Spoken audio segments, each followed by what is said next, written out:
do we go when our skin gets cold? 2022년 당시 호주는 원주민 출신 애슐리 바티라는 선수에게 열광하고 있었다. 이미 프랑스 오픈 우승과 윈블던 우승으로 자국에서 열리는 호주 오픈에서 자국 선수가 우승할 것이라는 기대가 하늘을 찌르고 있었다. 그녀에 대한 기대는 엄청난 인기로 옮겨갔고 각종 광고 모델로 거리에 응원의 이미지와 메시지로 넘쳐났다. 스포츠 브랜드뿐만 아니라 유명 자동차의 모델까지 인기는 대단했다. 사실 호주는 매년 처음 열리는 메이저급 대회인 호주 오픈을 개최하고 있지만 40년 넘게 70년대 이후 호주 오픈에서 단식 결승전 주인공은 늘 호주가 아닌 다른 나라 선수였다. 1984년 웬디 텀블이라는 선수가 호주 오픈 준결승에 진출한 것이 최대 호주 테니스 선수의 기록일 정도로 대회를 여는 호주 테니스는 호주 오픈 우승과 거리가 멀었다. 하지만 이번에 바티가 여자 단식에서 우승할 수 있다는 기대를 품게 하고 있었다. 특히 이번 대회 우승 후보 세레나 윌리엄스, 지난해 우승자 나오미 오사카가 조기에 탈락했기에 당시 세계 1위인 바티는 모국의 그랜드슬램 트로피를 안길 절호의 기회를 맞이했다고 보고 있었다. 애슐리 바티 2024년 11월에 은퇴한 섬소년 라파엘 나달 못지않게 애슐리 바티도 서사가 있는 대단한 선수라 할 수 있다. 호주 오픈 여자 단식 우승 트로피는 그동안 세레나 윌리엄스, 나오미 오사카 등 크고 강하고 미국에서 테니스 배운 선수들의 동무대였다. 호주 사람들은 윈블던 효과라는 말처럼 성대한 잔치를 열고 센터코트 야간에 홈팬들을 가득 채우고 1회 전부터 호주 선수들을 응원했지만 번번이 선수들은 기대에 부응하지 못했다. 특히 호주는 그 좋은 주니어 선발 방식과 그 좋은 국립 테니스 센터와 풍부한 테니스 코치진을 갖고도 호주 오픈 여자 단식 우승 트로피의 주인공은 미국과 유럽에서 테니스 배운 선수들의 몫이었다. 얼마나 많은 일을 갈고 있었는지 그런 배경이 있었고 역대 호주 테니스 스타 사만다 스토서, 레이튼, 휴이, 패트릭 라프터도를 배출했지만 그간 번번이 호주의 자부심인 로드 레이버 아레나에서 귀가하는 팬들에게 실망만 줄 뿐이었다. 그런 와중에 호주 원주민인 에보리진의 피가 흐르는 작은 최고의 원주민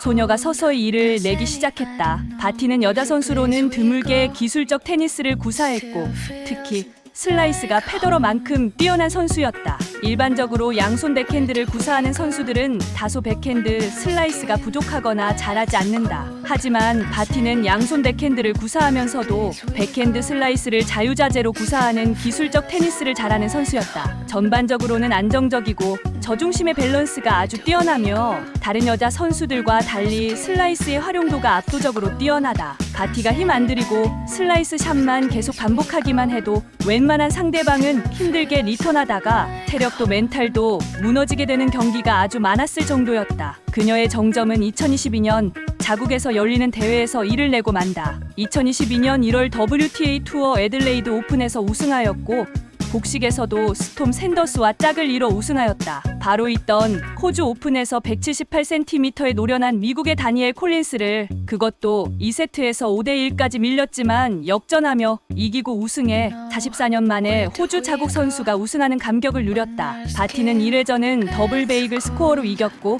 결승전까지 무실세트로 우승하는 저력을 과시했다. 당시 호주 오픈 내내 축제 분위기였고 자국 선수인 바티가 무실세트로 8강에 진출하며 대회 분위기가 점점 더 뜨거워지고 있었다. 바티의 우승가도에 있던 라이벌을 다른 선수가 무찌르면서 바티 우승기를 평탄하게 하는 행운도 따르고 있다. 세레나가 출전을 안 하고 19년, 21년 호주 오픈 우승자 나오미 오사카가 탈락하고 아자렌카도 일찌감치 떨어져 바티의 결승 상대로는 우승 확률 13%인 시모나 할렙 정도로밖에 없어 보였던 상황이었다. 그 할렙도 프랑스 오픈 우승자 시비옹테크나 이번 시드 자바렌카에 패할 수도 있어 보이는 흥미지지한 대진이 만들어진 상태였으니 당시 얼마나 자국민의 열기가 뜨거웠는지 상상할 수 있다. 사실 바티는 2010년 14세 나이로 프로에 데뷔하였으며 2011년 윈블던 주니어 여자 단식에서 우승하며 주목받은 이력이 있다. 바티는 윈블던 주니어 우승하고 바로 프로 대회에 뛰어들어 서키트 대회 단 복식 4개 우승하고 200위대 랭킹을 찍었다.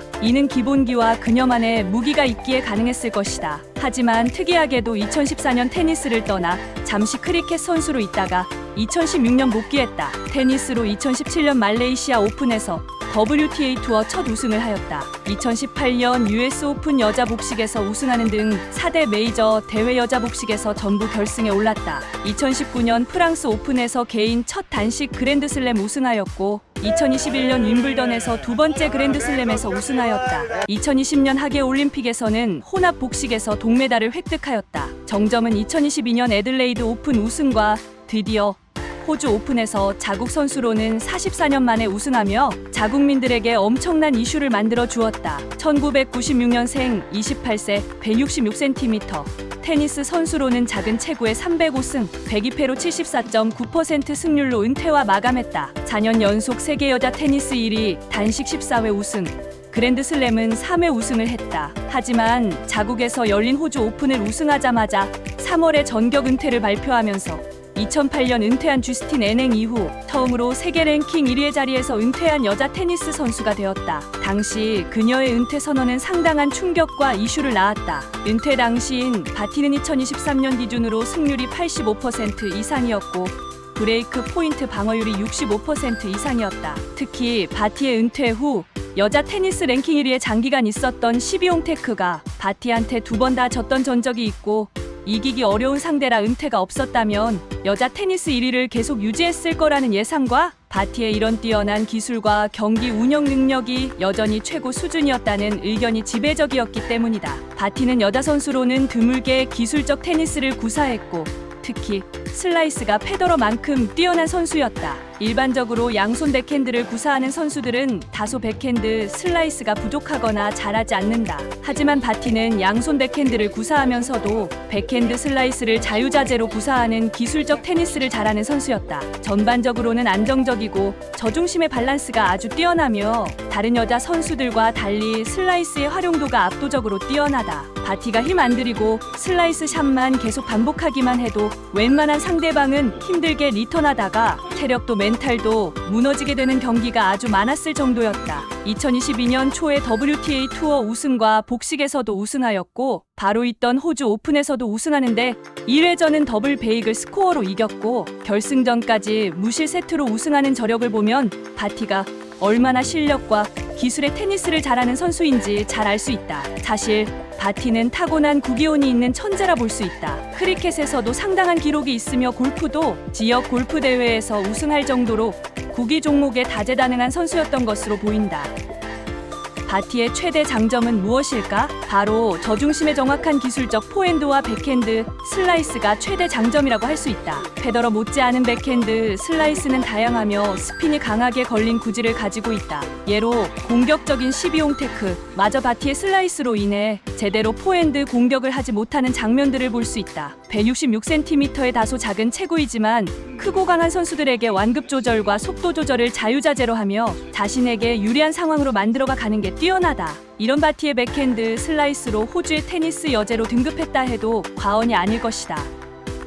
그렇다면 우리 동호인은 바티의 백핸드 슬라이스를 어떻게 배울 수 있을까? 요즘 랠리 위주의 스트로크 대결 속에서 이 슬라이스는 중요한 수단이 될 수 있다. 단순하게 표현해서 지금 영상에서 보여지듯 강하게 치기보다 정확하게 라켓면 전체를 활용하는 방식의 슬라이스를 하는 것이다. 속도는 턱 밑까지 회전해서 만들어지고 정확도는 손목 각도를 끝까지 유지하는 것이 포인트이다. 세게 치기보다는 자신의 최대치의 몸통과 팔 회전에서 손목 각도를 견고히 하며 라켓면 전체로 공을 밀어내는 듯 하는 것이 바티처럼 백핸드 슬라이스를 구사하는 것이다. 분명한 것은 레이튼 휴이세 백핸드 대항마로 슬라이스를 활용하고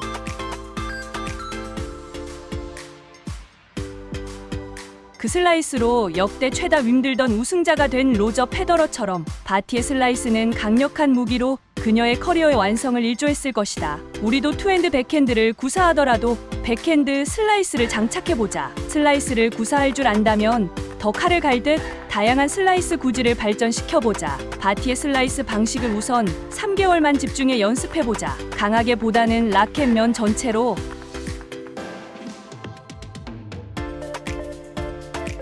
그리고 턱까지 몸통 회전과 손목 약 82도 각도를 끝까지 유지하는 슬라이스를 만들어보자. 하루가 쌓여 인생이 되듯 3개월 단위로 집중해보면 평생 테니스가 될 것이다. 오늘도 질테 즐거운 테니스 하시고요.